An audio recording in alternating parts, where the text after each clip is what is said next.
नमस्कार प्रेक्षक हो, जागर स्त्री शक्तीचा उत्सव नवरात्रीचा या कार्यक्रमात मी तेजस्विनी आपलं मनपूर्वक स्वागत करते.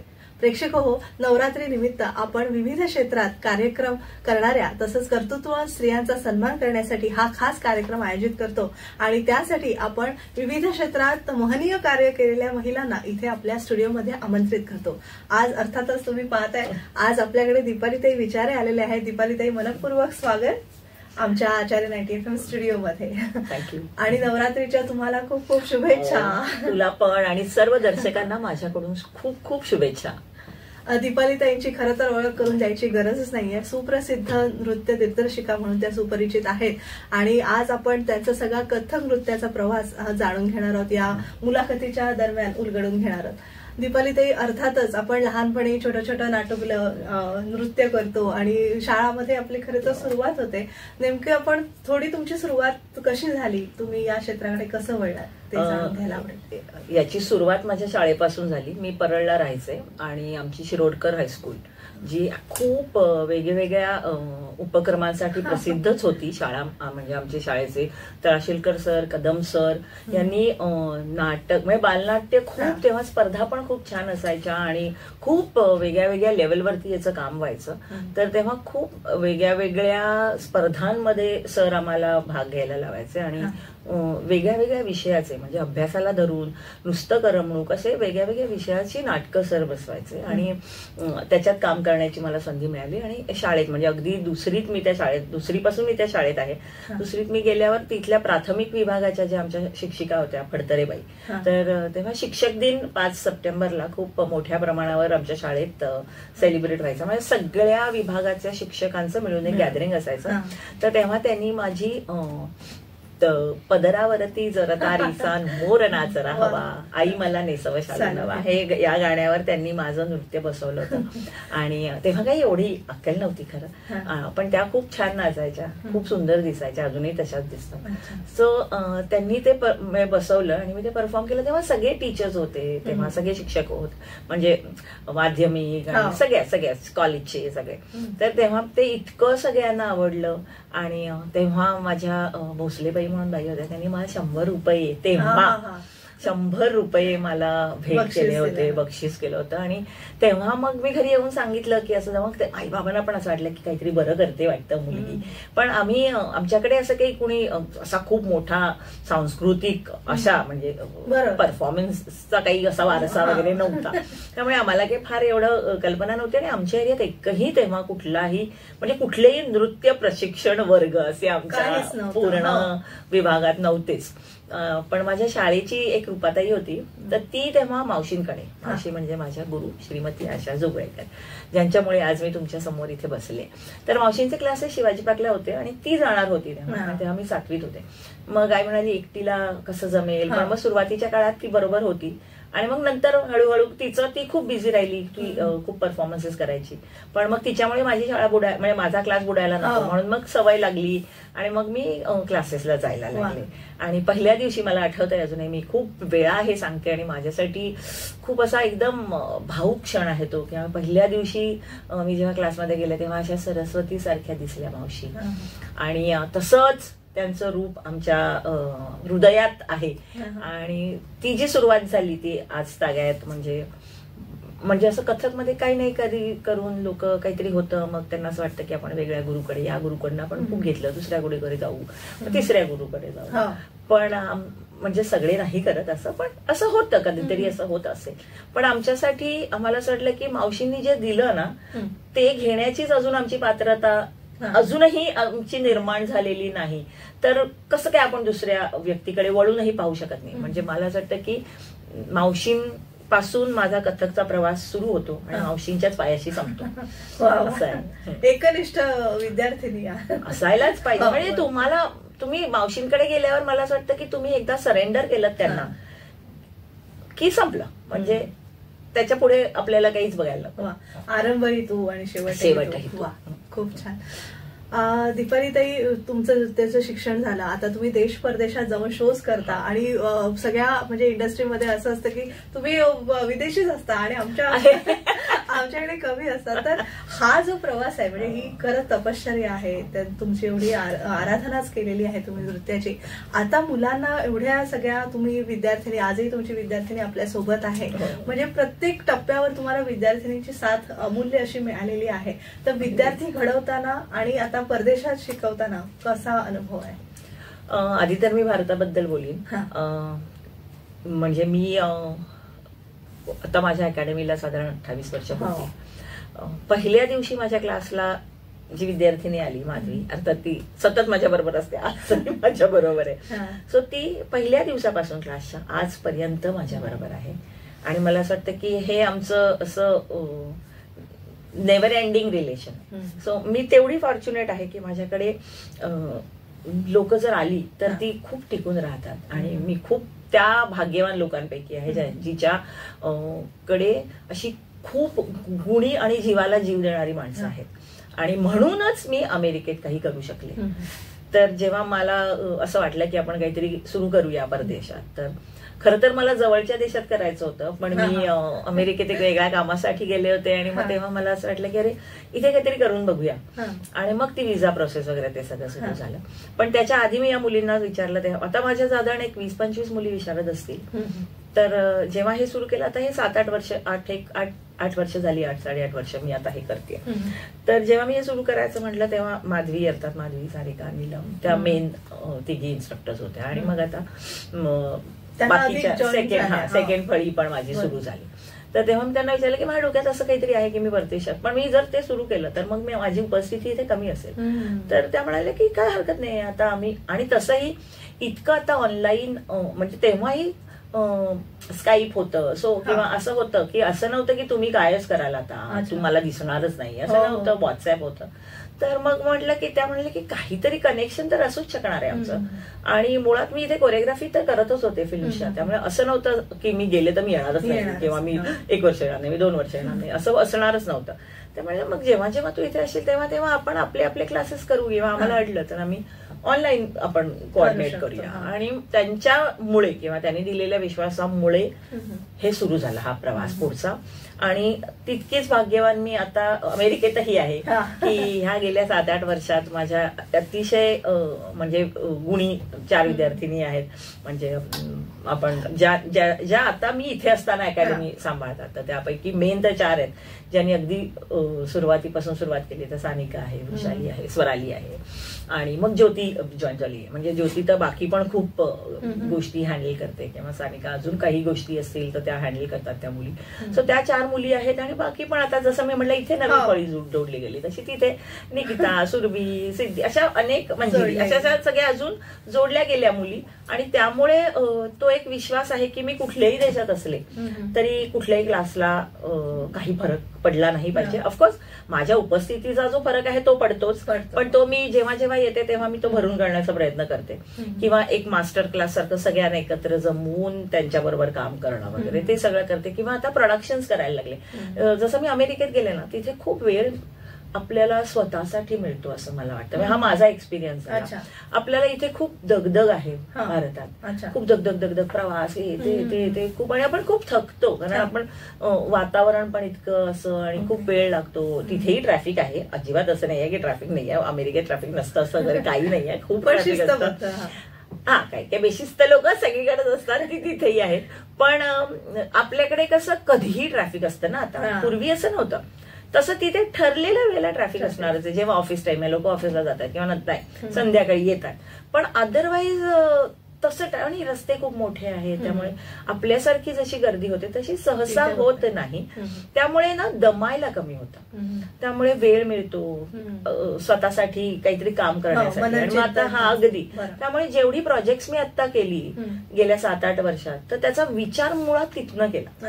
कारण सकाळचा वेळ म्हणजे आपलीच सगळ्या गोष्टी आपल्यालाच हँडल करायच्या, त्यामुळे त्याच्यात जो वेळ जातो त्यातूनही आपल्याला स्वतःला विचार करायला वेळ मिळतो. किंवा घरी आल्यावर आपण इतके थकतो की आपण काहीच करू शकत नाही ना. पण कारण इतकं गरम होत असतं, इतकं दगदग होते, पोचेस्तोवर आपल्याला एनर्जी एक्झॉस्ट होते. सो ती तिथे तशी कमी होते. म्हणजे गेल्यावर पण तुम्हाला काहीतरी काम करता येतं. अर्थात बाकी सगळीच कामं आपल्याला करायची असतात, मावशी नसतात तिथे बाकीच्या, सो हेल्प नाहीये तशी. त्यामुळे बाकी सगळी कामं स्वतःची स्वतः करायला लागतात, तरीही वेळ मिळतो. आणि मग स्वतःवर काम करायला, मग आपल्या मुलींवर काही वेगळा विचार करायला वेळ मिळतो. आणि ते माझ्या फायद्याचं आहे. खरं तर मी नवीन काही करायचं आहे तर तोच विचार मी तिथे करते आणि इम्प्लिमेंट बऱ्याचदा इथे होतं. त्यामुळे इथे पण असं वाटत नाहीये की ताई नाहीये किंवा काय. आणि मी खूप प्रयत्न करते की मी इथे आल्यावरती मी माझ्या मुलींबरोबरच असेल. मग आपण जनरल टाइमपास करतोय असं माझं होत नाही, कारण मला ते खूप गिल्ट येतं की अरे आपण नाही होत. आणि असं नाहीये की मी तिथे जाऊन मजा करते म्हणून मी इथे, असं नाहीये. तिथे पण मी कामच करते, पण तिथे मी त्या मुलींना खूप मिळते असं मला वाटतं. मी स्वतः खूप असते तिथे. ते आता काही वर्षात इथे कमी झालंय, त्यामुळे मी आता ती जागा भरण्याचा प्रयत्न करते. म्हणजे गेली आता 1-2 वर्षापासून मी असं, कारण ते नवीन होतं ना सगळं. आणि तेव्हा ते सगळं नवीन होतं ना तिथे, तर ते सगळं बसवण्यासाठी आपल्याला जायलाच पाहिजे होतं. पण आता ते मुली खूप छान हँडल पण करतात, जशा आता इथल्या करतात. इथे तर ह्या फुल टाइम हे काम करतात, त्यामुळे त्या माझ्यासाठी 24/7 अवेलेबल आहे. तिकडच्यांचं थोडंसं त्या नोकरी करून आणि संसार बाकीचा सांभाळून वगैरे करतात, त्यामुळे तेवढा असं 24/7 असू शकत नाही. पण त्या जसं जेव्हा मला गरज आहे तेव्हा त्या असतात अवेलेबल आणि त्या सगळ्या गोष्टी नीट करतात. तुमची शिक्षणाची पद्धत, म्हणजे जेव्हा तुम्ही आशाताईंकडनं कथ्थकचे धडे गिरवलेत तर त्यांची शिकवण्याची पद्धत कशी होती? आणि तुम्ही तर स्ट्रिक्ट म्हणून ओळखल्या जाता, म्हणजे एवढ्या हसतमुख गोड आहात, पण कथ्थकचा विषय येतो तेव्हा तुम्ही फार काटेकोर शिस्तबद्ध असता, तर त्याविषयी मावशी खूपच शिस्तबद्ध होत्याच, पण त्या कधी ओरडून नाही बोलायच्या आम्हाला. कधीच त्यांचा आवाज क्लासमध्ये चढलेला मी माझ्या इतक्या 35 वर्षात कधीच पाहिला नाही की त्या ओरडल्या आहेत. आणि त्या चिड्याच्या आधीच आम्हाला कळायचं की आता वाट लागली, आता आपण नीट राहायला पाहिजे. किंवा मला ओरडायच्या कारण मी रियाज कमी करायचे. त्यांना असं वाटायचं की देवानी मला काहीतरी विशेष दिलंय आणि मी त्याचा काही उपयोग करत नाहीये, त्यामुळे त्यांचा एक वेगळा संताप होता. तो मला नंतर कळाला की हे का चिडायच्या माझ्यावर, जसं मी आता माझ्या विद्यार्थिनींवर चिडत असते की जिची कॅपॅसिटी आहे आणि जी करत नाही, ज्या वेळ देत नाही, 10 गोष्टी उगाच करते. तेव्हा मी जे चिडते ते मावशी माझ्यावर तेव्हा खूप चिडायच्या की कर ग, तुला देवाने दिलंय त्याचा उपयोग कर. आणि तेव्हा खरंच मी खूप गोष्टी करायच्या. म्हणजे मी कॉलेजच्या नाटकात होते, मी एनसीसीत होते, मी खूप गोष्टी करायचे, बाहेर क्लासेस करायचे, मी शोज करायचे. त्यामुळे तेवढा मला वाटतं वेळ मी कथकला देऊ शकायचे नाही. क्लास पुरतं क्लासला जायचं, कारण मिस झालं तर खूपच वाट लागली. म्हणजे एकतरी यायचंच नाही पुढच्या याला काय शिकवलंय आधीच होते, त्यामुळे ती भीती आणि मावशींची भीती होती खूप, म्हणजे की त्यांना सगळं नीटच लागायचं. आणि या बरोबर मावशींनी खूप गोष्टी शिकवल्या, म्हणजे नुसता नाच कधीच शिकवला नाही त्यांनी. एकतर त्याचा विचार मांडायची पद्धत शिकवली त्यांनी, आणि दुसरं त्यांनी खूप व्यवस्थित संसार केला. सो त्यांनी ते त्यांच्या सगळ्या मुलींना शिकवलं की जर लग्न करणार असाल तर संसार नीटच केला पाहिजे, कारण आपण काहीतरी सॉलिड करतोय त्यामुळे आपल्याला एक स्पेशल ट्रीटमेंट घरात मिळावी तर ती मिळणार नाहीये, हे पहिल्यांदा करून ठेवा. आणि मग सगळे कॉम्प्रोमाइजेस करायची सवय असायला पाहिजे. घरच्या सगळ्या गोष्टी वेळच्या वेळी करून तुम्ही तुमची कला जोपासा, तर ते खूप उपयोगी पडलं. जसं आईकडे आपल्याला शिकवलं जातं, आई बाबांकडे, की ते जे संस्कार आहेत. तर आम्ही सगळे, मला वाटतं क्लासिकलवाले खूप भाग्यवान असतात, त्यांना 2 आया मिळतात, एक जन्मदाती आणि एक गुरु. सो तसे आम्ही सगळे क्लासिकलवाले, म्हणजे मी फक्त कथक बद्दल बोलत नाही, मी सगळ्याच फील्ड बद्दल बोलतो, सगळ्याच डिपार्टमेंट्स मध्ये, की गाणं असेल, नाच असेल. जेव्हा तुम्ही क्लासिकल शिकायला लागता तो गुरु तुम्हाला एक आई म्हणून स्वीकारतो. खरं तर आईच असते ती आपली, आणि ते सगळ्या परीने आपल्याला समृद्ध करायचा प्रयत्न करतात, जे मावशींनी माझ्या प्रत्येक गुरु भगिनीसाठी केलंय. सो आम्ही सगळे खूप लकी आहोत की आम्हाला मावशी मिळाल्या. आता विषय निघालाच आहे, तर मला वाटतं एक थोडंसं काहीतरी पडंत वगैरे करून आमच्या प्रेक्षकांना मेजवानी द्याल का? हो, देईन. म्हणजे असं एकदम हे आहे, सिन्स नवरात्री आहेत, शिवपरण केलं होतं, म्हणजे उमा शिवपरण असं आहे. अगदी छोटस आहे, 3 ताल द्रुतलयीत.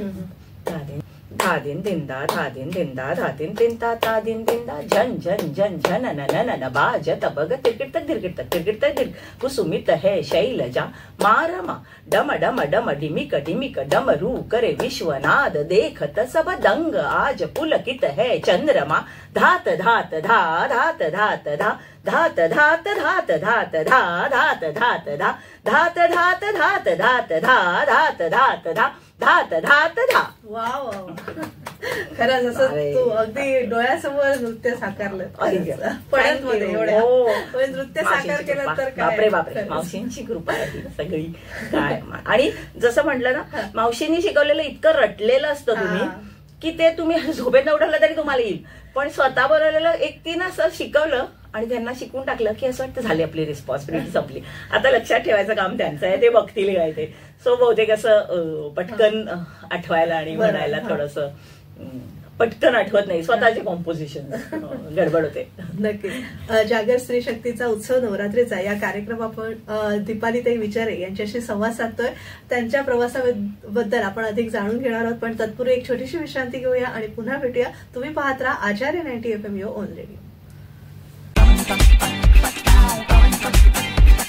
आचार्य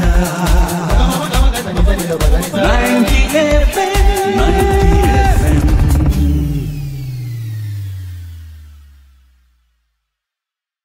विश्रांतीनंतर तुम्हा सगळ्यांचं पुन्हा एकदा स्वागत. तुम्ही ऐकत आहात आचार्य 90 FM युअर ओन रेडिओ आणि आज आपण जागर स्त्री शक्तीचा उत्सव नवरात्रीचा या कार्यक्रमात दीपालीताई विचारे यांना आमंत्रित केलेलं आहे. दीपालीताई, आपण तुमच्या शिक्षणाबद्दल बोललो, तुम्ही मुलींना काय शिकवता त्याबद्दल बोललो. आता डायरेक्ट परफॉर्मन्सकडे जाऊया. तुमचा पहिला परफॉर्मन्स म्हणजे ती मध्ये अशी धुगधुग असेल, ते थेट आता इतक्या 30-35 वर्षांनी तुम्ही एवढं छान परफॉर्म करता, तर त्याविषयी स्टेज परफॉर्मन्स आणि म्हणजे इव्हेंट्स, आता सध्या इव्हेंट्सचं क्षेत्र चालू आहे, तर इव्हेंट्स म्हणजे स्टेज परफॉर्मन्स असतात, तो कसा होतो आणि तुम्ही चित्रपटांमध्ये जेव्हा एखादं नृत्य दिग्दर्शित करता, हे दोन वेगळे, एक लाईव्ह असतं आणि एक रेकॉर्डेड असतं, तर त्यात काय फरक आहे आणि तुम्ही ते कसं आत्मसात केलं? ते एक तंत्रच आहे. दोन्ही वेगळी वेगळीच माध्यमं आहेत, ती खूपच वेगळी आहेत खरं तर.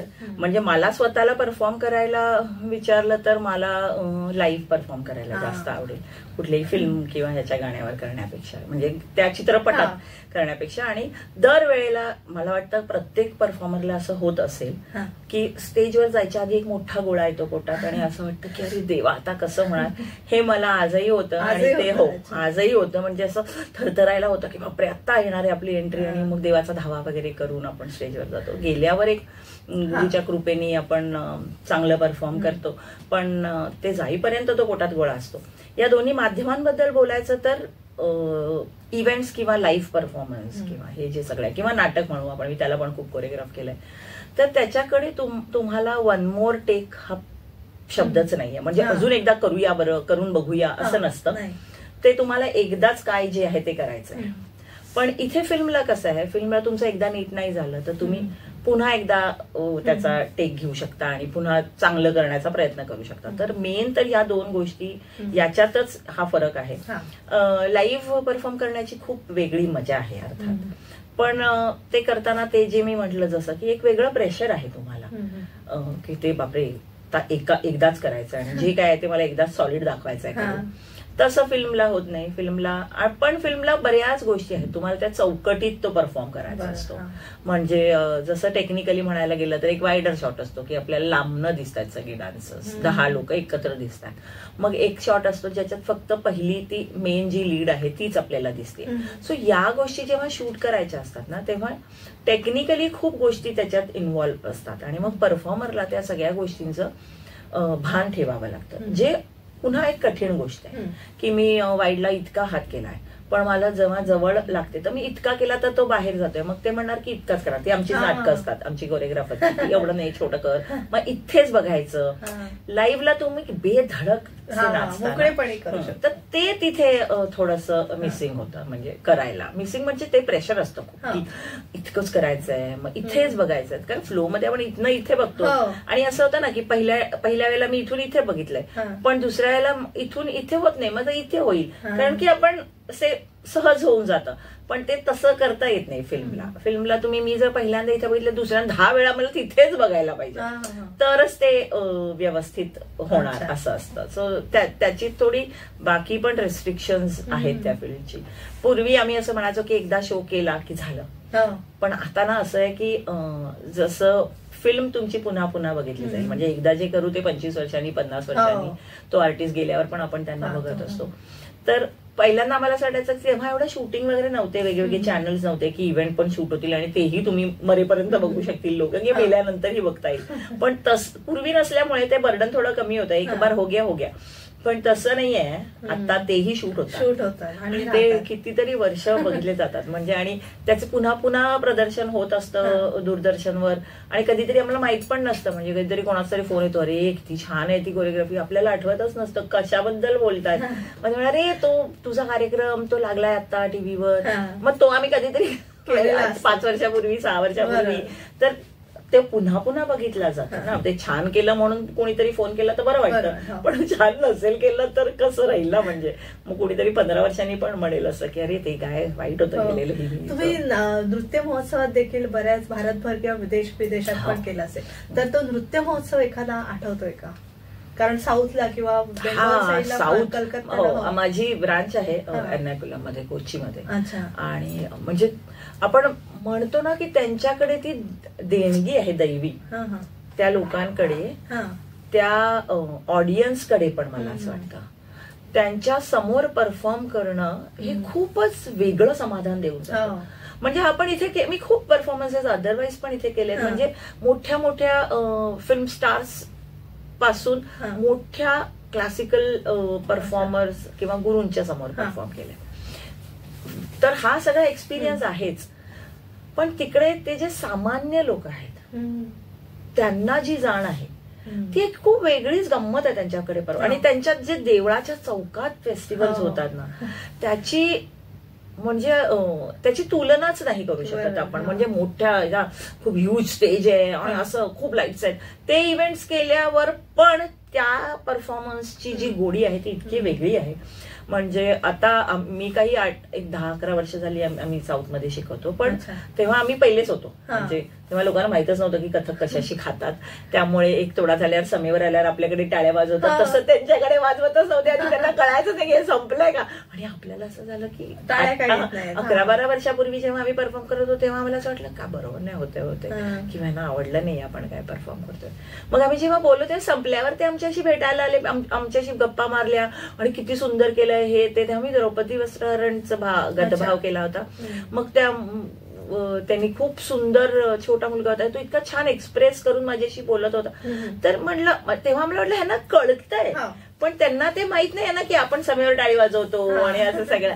पण अर्थात आता ते हळूहळू डेव्हलप होत आहे. पण म्हणजे जसं आता आम्ही बऱ्याचदा टेम्पल फेस्टिवल्स केली तिथली, तर एकदम ना असे सगळे लोक येतात बघायला. म्हणजे असं नाही की माझी मुलगी शिकते तर मुलगी आणि आईच गेली, नाही, पूर्ण फॅमिलीच्या फॅमिली, आई बाबा आजी आजोबा असे गँगच्या गँग येतात ते बघायला. आणि असं नाही म्हणजे तेव्हा तर म्हणजे भरतनाट्यम, कथक, कुचिपुडी, मोहिनीअट्टम असं बरंच काय काय होतं, त्यात आम्ही होतो. तर आम्हाला आधी वाटलं की ह्यांना ह्याचीच सवय आहे. सो माहित नाही किती त्यांना आवडेल. आता अर्थात आवड निर्माण झाली, आता विद्यार्थिनीही खूप शिकतायत, पण तरी पण कॉमन ऑडियन्सला किती आवडेल इकडच्या. पण त्यांना इतकं आवडलं आणि खूप व्हरायटीचे आपले कथकचे 2 वेगळे कॉस्ट्युम्स आहेत ना, तर त्या दोन्ही कॉस्ट्युम्स मध्ये परफॉर्मन्स म्हणजे ठुमरी पण होती आणि तराना पण होता. त्याचे कपडे वेगळे होते, त्याचे रंग वेगळे आणि ते फिरल्यावर आपला जो घेर येतो, तर त्या सगळ्याचं त्यांनी इतकं कौतुक केलं संपल्यावर.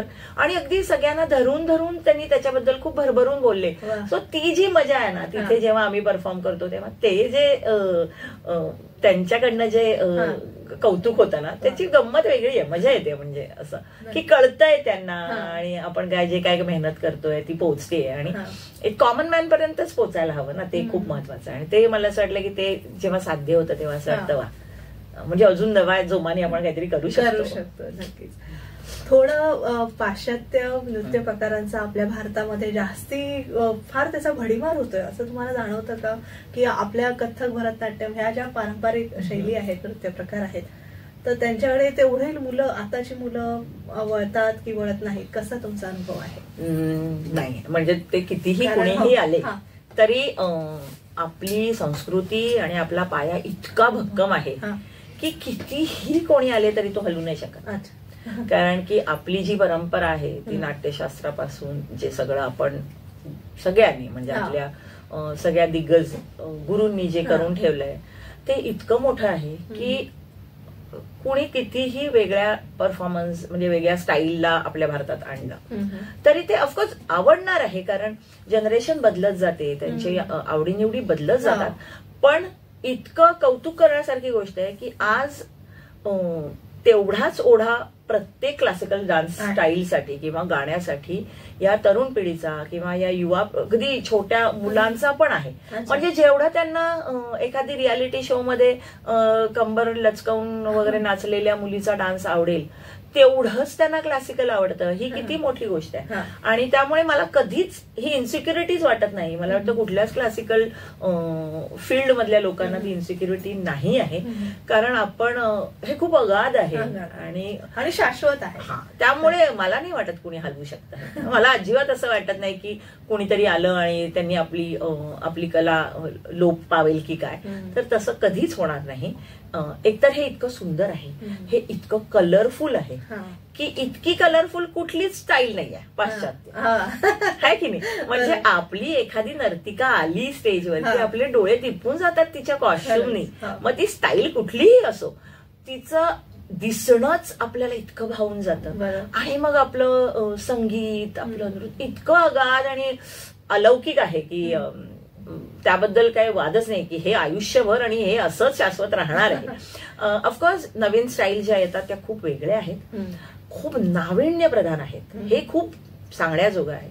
आणि त्याच्यात एक वेगळी गंमत आहे. म्हणजे प्रत्येक स्टाईल जर तुम्ही बघितलं तर इतकी सोपी पण नाहीये. म्हणजे समजा उद्या आपण म्हणलं हिपहॉप किंवा आजकाल खूप नव्या गोष्टी आहेत. जसं कंटेम्पररी मध्ये खूप आता वेगळे प्रयोग केले जातात किंवा रोप वापरून किंवा गिमिक्स वापरून खूप गोष्टी करतात ती मुलं, जी इतकी सोपी नाही आहेत करायला. आणि ते आत्मसात करणं पण खूप कठीण आहे. अॅक्रोबॅट्स करतात ते तिसऱ्या मजल्या म्हणजे 3 लेअर वरनं तो उडी मारून खाली वळतो, इथनं ढाक ढाक ढाक ढाक ढाक असं ते किती कठीण आहे म्हणजे करायला. त्याच्यात पण मेहनत आहे अर्थात. असं नाहीये की उठलं आणि मी केलं ते असं सोपं. पण तो इलेक्ट्रिक लाईटचा झगमगाट आहे आणि आपलं कथ्थक भरतनाट्यम हे समयीचा प्रकाश आहे. म्हणजे दोन्ही छान आहे. कारण शेवटी मी आर्टिस्ट आहे, यातल्या बऱ्याच गोष्टी मी माझ्या फिल्म्स मध्ये वापरत असते. पण त्यामुळे क्लासिकलला धक्का लागणारच नाही. आपण अजिबातच काळजी नको करायला. नक्कीच. परत एक छोटीशी विश्रांती घेऊया आणि दीपाली ताईंशी आपला हा संवाद असा सुरू ठेवूया. तुम्ही पाहत राहा आचार्य 90 FM your on radio. Acharya 90 FM.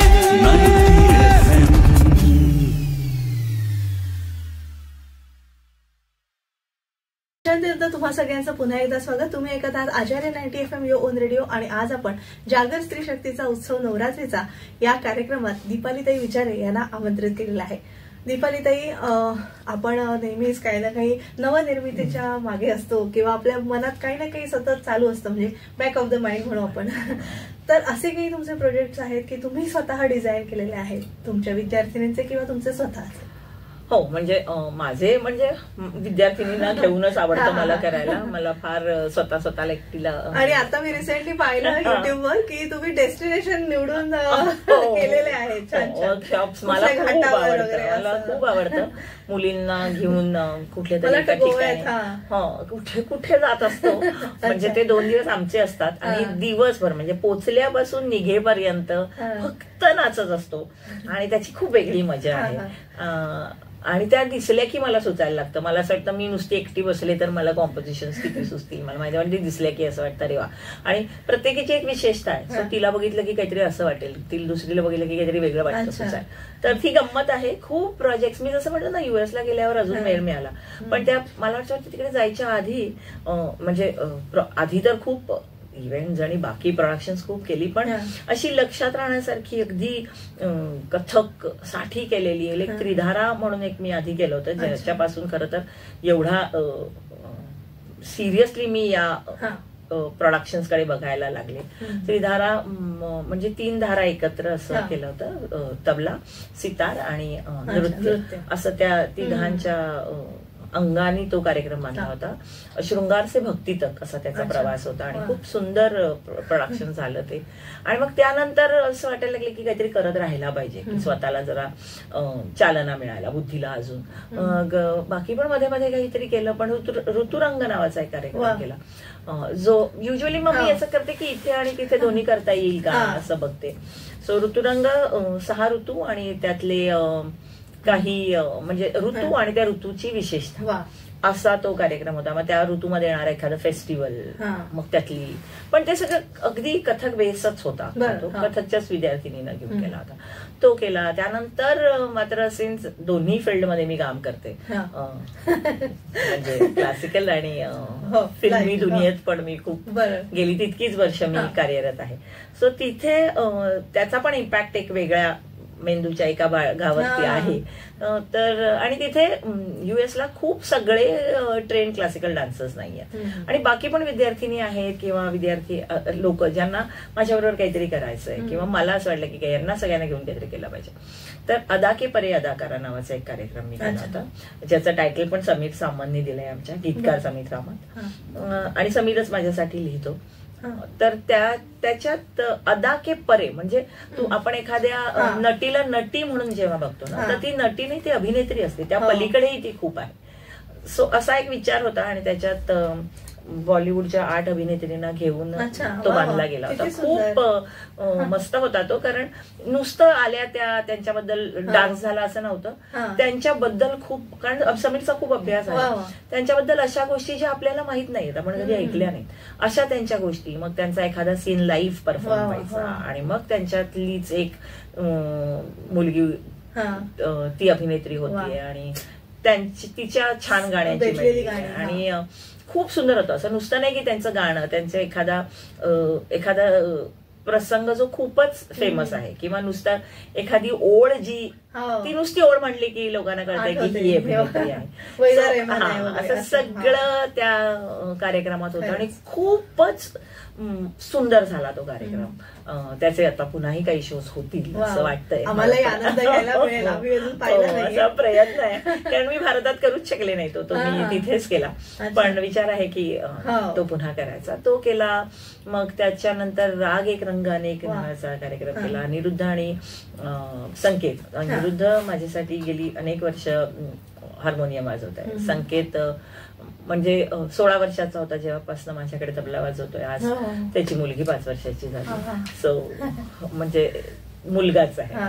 तर तो आम्ही बसलो होतो, खूप विचार चालला होता की काहीतरी करूया याच्यावर. आणि बागेश्री साने खूप उत्तम गायिका आहे.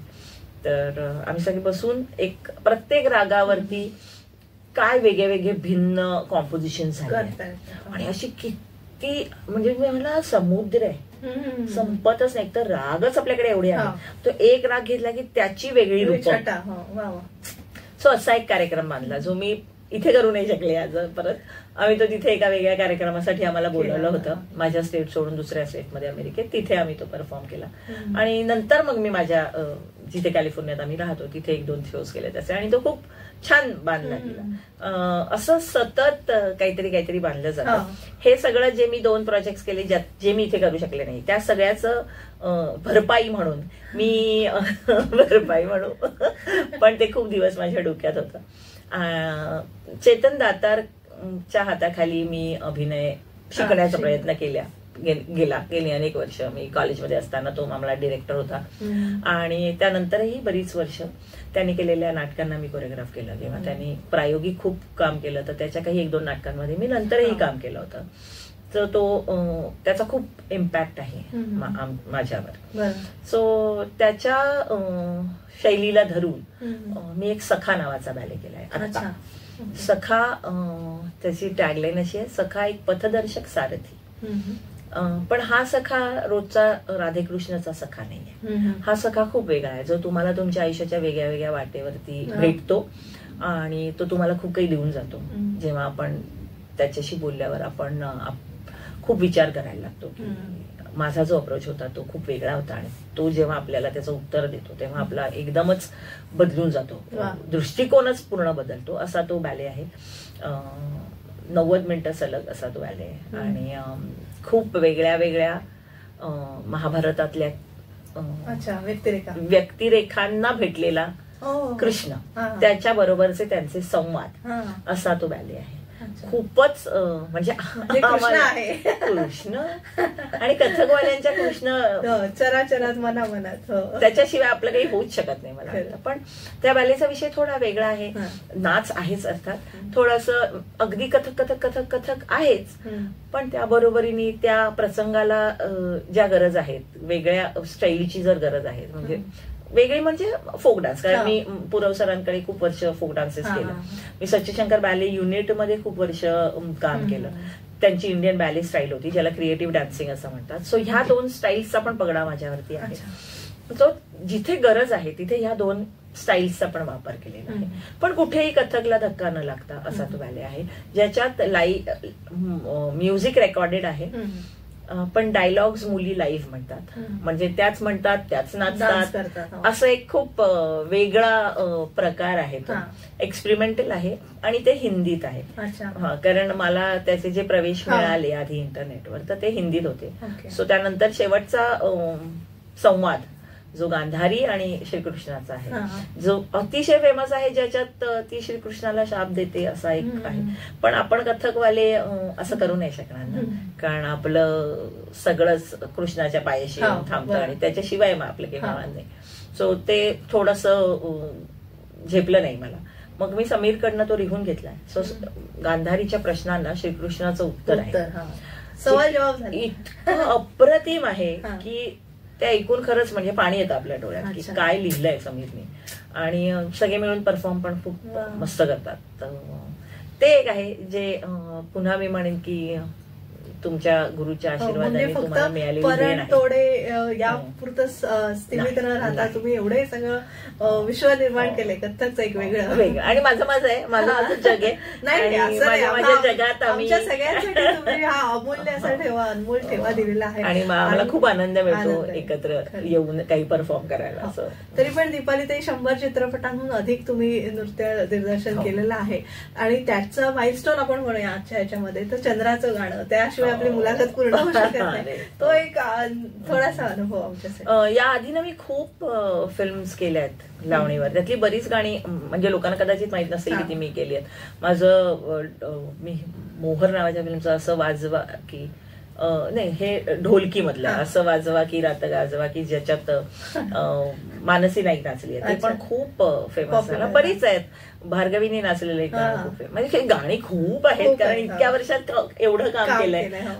चंद्राच्या वेळेस अर्थात अजय अतुलचं म्युझिक जे ऑलरेडी हिटच असणार आहे आणि त्यावर अमृताची मेहनत आणि ते दुग्ध शर्करा योग सारखं झालं आणि त्यात मलाही माझे काही माझ्याकडनं जे काही कॉन्ट्रीब्युशन झालं ते गाणं खूप सुंदर झालं आणि सगळ्यांचीच खूप मेहनत आहे. प्रसादनी पण त्या कॅरेक्टरचा खूप विचार करून ते गाणं मला कोरिओग्राफ करायला सांगितलं होतं.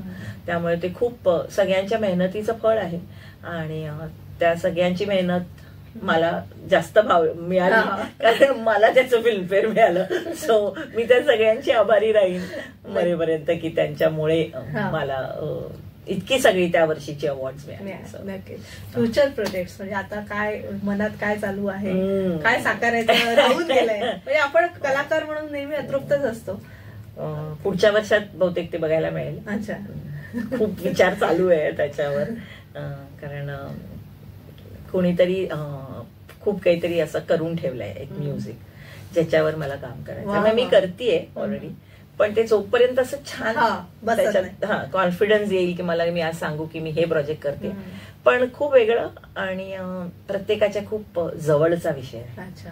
सो ते पुढच्या वर्षात लवकरच आपल्याला भेटीला येणार आहे. पुन्हा कथक आणि माझी आवडत्या या ज्या 2 स्टाईल्स आहेत त्यांना मिळूनच केलं जाईल. पण मजा येईल आणि सेम डायलॉग ड्रामा सारखं डोक्यात आहे.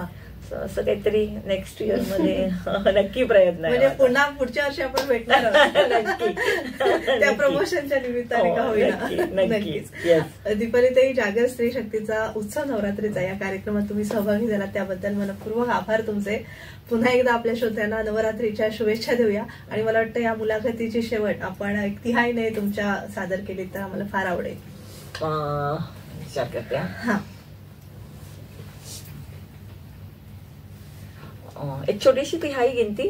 दादीन दिंदा दादीन दिंदा दिन तिंता दादीन दिंदा 1 1 2 2 1 1 2 2 1 2 3 1 2 3 1 2 3 4 5 1 2 3 4 5 1 2 3 5 1 1 2 2 1 1 2 1 2 3 1 2 3 1 2 3 4 5 1 2 3 4 5 1 2 3 5 1 1 2 2 1 1 2 2 1 2 3 1 2 3 1 2 3 4 5 1 2 3 4 5 1 2 3 4 5. खूप खूप सुंदर. दीपालीताई, सिद्धिविनायका चरणी अशीच प्रार्थना करेन. तुमचे देश विदेशात तर असे शो चालू राहू दे, विद्यार्थी तुमच्या हातून खूप घडू देत आणि आम्हाला सगळ्यांना तुमचा आशीर्वाद कायमस्वरूपी मिळू देत. धन्यवाद. धन्यवाद.